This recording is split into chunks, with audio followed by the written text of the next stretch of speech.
नमस्कार। चलिए आज बंगाल की एक ऐसी पवित्र जगह चलते हैं जिसके नाम में ही एक गहरा राज छिपा है। कंकाली तला मंदिर।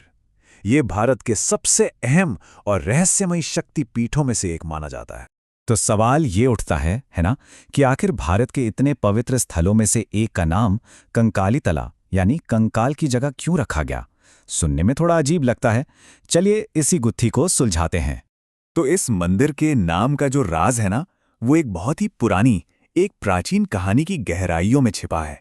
देखिए, कंकाली तला असल में एक शक्तिपीठ है। अब शक्तिपीठ क्या होते हैं? हिंदू पौराणिक कथाओं में शक्तिपीठ वो पवित्र जगहें हैं जहां जहां देवी सती के शरीर के अंग गिरे थे, और यही कॉन्सेप्ट इस मंदिर के इतने महत्वपूर्ण होने की जड़ है। और इसी के साथ हम पहुंचते हैं प्रेम, दुख और बलिदान की उस बहुत ही शक्तिशाली और नाटकीय कहानी पर, जो बताती है कि आखिर ये सारे शक्तिपीठ बने कैसे। ये कहानी है देवी सती की। तो हुआ यूं कि देवी सती ने अपने पिता के यज्ञ में ही आत्मदाह कर लिया। अब इस पर भगवान शिव दुख में इतने व्याकुल हो गए कि वो उनके मृत शरीर को लेकर पूरे ब्रह्मांड में तांडव करने लगे। तो ब्रह्मांड को शिव के इस क्रोध से बचाने के लिए भगवान विष्णु ने अपने सुदर्शन चक्र का इस्तेमाल किया और देवी के शरीर के 51 टुकड़े कर दिए, और फिर जहां जहां ये अंग गिरे वही जगह एक एक शक्तिपीठ बन गईं। और बस इसी कहानी में छिपा है हमारे उस सवाल का जवाब जिसने ये सब शुरू किया। माना जाता है कि इसी जगह पर देवी सती की कमर यानी उनका कंकाल गिरा था, और इसी वजह से इस पावन धरती का नाम पड़ा कंकाली तला।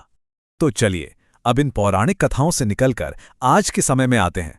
मतलब अगर कोई आज इस मंदिर में जाए तो उसे वहां क्या देखने को मिलेगा, कैसा अनुभव होगा? यह एक बहुत ही दिलचस्प बात है। भारत के जो बड़े बड़े भव्य मंदिर है ना, उनके बिल्कुल उलट कंकाली तला की बनावट बहुत ही साधारण सी है।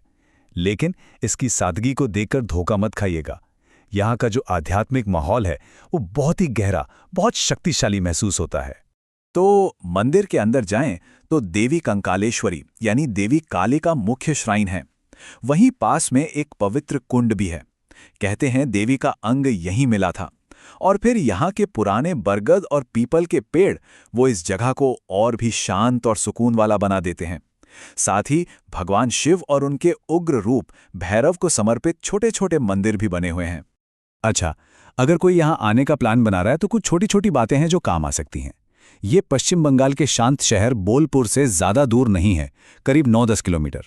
यहाँ आने का सबसे बढ़िया समय होता है सर्दियों का, नवंबर से फरवरी के बीच, जब मौसम बड़ा अच्छा रहता है। और सबसे अच्छी बात, इस पवित्र जगह पर जाने के लिए कोई एंट्री फीस नहीं है। लेकिन कंकाली तला सिर्फ पूजा पाठ की एक जगह नहीं है। इसकी जड़ें इस धरती और यहाँ के लोगों में बहुत बहुत गहरी हैं। आइए समझते हैं कैसे। ये स्लाइड एक बहुत बड़ा फर्क दिखाती है। देखिए, जहां कई बड़े बड़े मंदिर राजा महाराजाओं के पैसे से बने, वहीं कंकाली तला को स्थानीय जमींदारों और गांव के लोगों ने मिलकर संभाला। और यही बात बंगाल की शक्ति पूजा की खासियत को दिखाती है।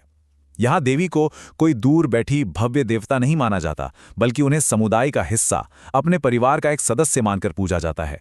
अगर इतिहास में पीछे जाएं तो ये जगह तांत्रिक साधकों और तपस्वियों को भी अपनी ओर खींचती थी, जो आध्यात्मिक ज्ञान की खोज में यहां आते थे। उनका मानना था कि देवी के कंकाल रूप से जुड़े होने के कारण इस जगह में एक तीव्र ब्रह्मांडीय ऊर्जा है, एक इंटेंस कॉस्मिक एनर्जी, जो इसे साधना के लिए बहुत खास बनाती थी। अगर हम देखें कि ये मंदिर है कहाँ, तो ये बंगाल के रार क्षेत्र में कोपाई नदी के पास है। नदी का किनारा, शांत माहौल, ये सब मिलकर इसे ध्यान और आध्यात्मिक प्रैक्टिस के लिए एक परफेक्ट जगह बना देते हैं। ठीक वैसे ही जैसे भारत के कई दूसरे शक्तिपीठ भी हैं। तो आखिर में हम कह सकते हैं कि यह मंदिर सिर्फ एक पूजा स्थल से कहीं ज्यादा है। ये तो आस्था, इतिहास और संस्कृति का एक जीता जागता संगम है।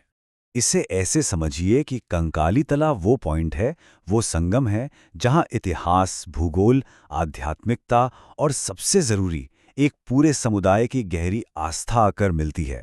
और इसीलिए आसपास के गांव के लोगों के लिए ये मंदिर सिर्फ ईंट पत्थर की इमारत नहीं है, ये उनके रोजमर्रा के जीवन की धड़कन है।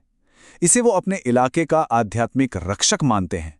जीवन का कोई भी बड़ा मौका हो, शादी हो, बच्चे का जन्म हो, आशीर्वाद यहीं से लिया जाता है। और जब काली पूजा जैसे त्योहार आते हैं, तब तो ये पूरे समुदाय की पहचान का केंद्र बन जाता है। तो जाते जाते एक सवाल के साथ छोड़ते हैं। एक ऐसा मंदिर जिसे किसी राजा महाराजा ने नहीं बल्कि आम लोगों की आस्था ने आज तक जिंदा रखा है, वो हमें सामुदायिक विश्वास की ताकत के बारे में क्या सिखा सकता है?